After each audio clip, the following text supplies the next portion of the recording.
सचमुच आत्मा होती है। प्रातः काल का समय था। गुरुकुल में हर दिन की भांति गुरुजी अपने शिष्यों को शिक्षा दे रहे थे। आज का विषय था आत्मा।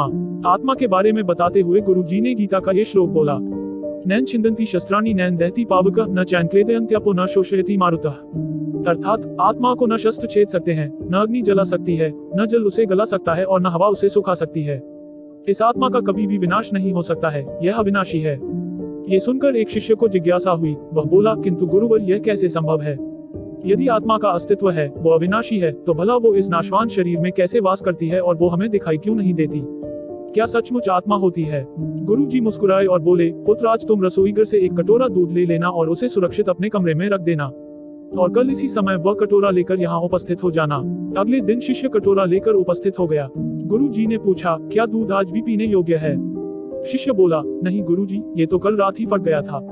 लेकिन इसका मेरे प्रश्न से क्या लेना देना? गुरुजी शिष्य की बात काटते हुए बोले, आज भी तुम रसोई में जाना और एक कटोरा दही ले लेना और कल इसी समय कटोरा लेकर यहाँ उपस्थित हो जाना। अगले दिन शिष्य सही समय पर उपस्थित हो गया। गुरुजी ने पूछा, क्या दही आज भी उपभोग हेतु ठीक है? शिष्य बोला, जी हाँ गुरुजी, ये अभी भी ठीक है। अच्छा ठीक है, कल तुम फिर इसे लेकर यहाँ आना, गुरुजी ने आदेश दिया। अगले दिन जब गुरुजी ने शिष्य से दही के बारे में पूछा तो उसने बताया कि दही में खटास आ चुकी थी और वह कुछ खराब लग रही है। इस पर गुरुजी ने कटोरा एक तरफ रखते हुए कहा, कोई बात नहीं, आज तुम रसोई से एक कटोरा घी लेकर जाना और उसे तब लेकर आना जब वो खराब हो जाए। दिन बीतते गए पर घी खराब नहीं हुआ और शिष्य रोज खाली हाथ ही गुरु के समक्ष उपस्थित होता रहा। फिर एक दिन शिष्य से रहा नहीं गया और उसने पूछ ही लिए, गुरुवर मैंने बहुत दिनों पहले आपसे प्रश्न किया था कि यदि आत्मा का अस्तित्व है, वो अविनाशी है, तो भला वो इस नाशवान शरीर में कैसे वास करती है और वह हमें दिखाई क्यों नहीं देती? क्या सचमुच आत्मा होती है? पर उसका उत्तर देने की बजाय आपने मुझे दूध, दही, घी में उलझा दिया। क्या आपके पास इसका कोई उत्तर नहीं है? इस बार गुरुजी गंभीर होते हुए बोले, वत्स मैं ये सब तुम्हारे प्रश्न का उत्तर देने के लिए ही तो कर रहा था। देखो, दूध, दही और घी सब दूध का ही हिस्सा है, लेकिन दूध एक दिन में खराब हो जाता है, दही 2-3 दिनों में, लेकिन शुद्ध घी कभी खराब नहीं होता।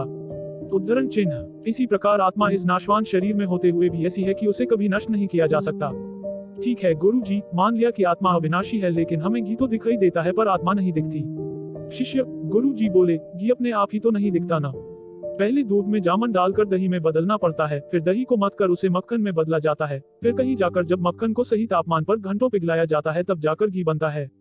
हर इंसान आत्मा का दर्शन यानी आत्मा दर्शन कर सकता है, लेकिन उसके लिए पहले इस दूध रूपी शरीर को भजन रूपी जामन से पवित्र बनाना पड़ता है। उसके बाद कर्म की मथनी से इस शरीर को दीन दुखियों की सेवा में मथना होता है और फिर सालों तक साधना व तपस्या की आंच पर इसे तपाना होता है, तब जाकर आत्मा दर्शन संभव हो पाता है।